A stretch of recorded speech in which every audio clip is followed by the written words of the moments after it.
1973년 오늘 닉슨 대통령의 사임을 몰고 올 이른바 워터게이트 사건에 대한 미 상원의 청문회가 시작됩니다.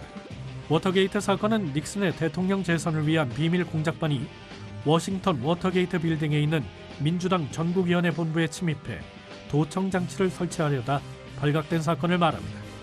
이후 백악관 보좌관과 닉슨 대통령의 재선위원회 법률고문 등이 고발되면서 검찰 조사가 이어지고 워싱턴 포스트 등 언론사들도 이 사건을 끈질기게 취재해 보도합니다.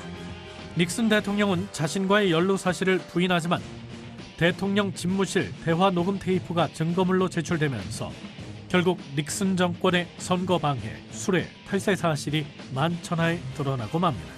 결국 닉슨 대통령은 워터게이트 사건이 발생한 지 2년 2개월 만인 1974년 8월 8일 마침내 대통령직을 사임합니다.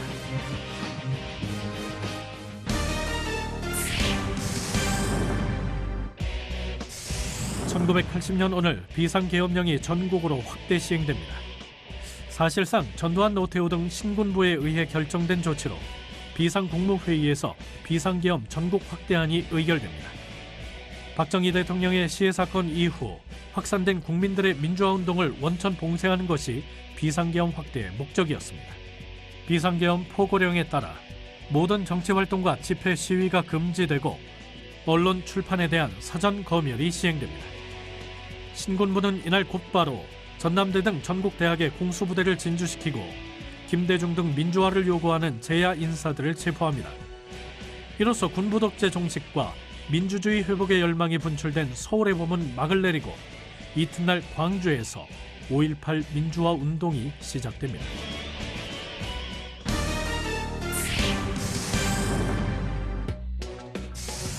(2007년) 오늘 분단으로 멈췄던 열차가 57년 만에 다시 달렸습니다. 한국전쟁 이후 반세기 만인 오늘 경의선과 동해선 군사 분계선을 넘어 남북 열차가 시험 운행됐습니다. 경의선의 경우 1951년 6월 12일 이후 56년 만에, 동해선은 1950년 이후 57년 만의 일입니다. 이날 문산역을 떠난 경의선 열차는 도라산역에서 세관 통행검사를 거쳐 군사 분계선을 통과한 뒤 판문역을 경유해 개성역에 도착했습니다. 동해선 열차는 금강산역을 출발해 감호역에서 세관 통행검사를 받은 뒤 제진역으로 향했습니다.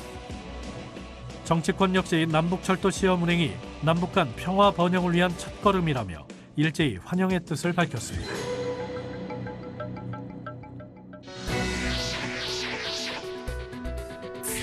(1969년) 오늘 위장간첩 혐의로 기소된 이수근의 사형이 확정됩니다. 이수근은 국가보안법과 반공법 위반으로 사형이 확정된 지 47일 만인 7월 3일 교수형에 처해집니다. 그러나 사형이 집행된 지 49년 만인 2018년 10월 11일 서울중앙지법은 재심을 통해 이수근의 반공법, 국가보안법 위반 혐의에 대해 무죄를 선고합니다. 1973년 오늘 북한은 보건위생 분야의 국제적인 협력을 위해 설립된 세계보건기구 WHO에 가입합니다. 우리나라는 1949년 제2차 로마 총회에서 WHO에 가입한 바 있습니다. 1997년 오늘 김영삼 대통령의 차남 김현철 씨가 특정범죄 가중처벌법상 알선수재와 조세포탈 혐의로 구속됩니다. 같은 해 10월 13일 서울지법 형사합의 30부는 징역 3년에 벌금 14억 4천만 원, 추징금 5억 2,420만 원을 선고합니다.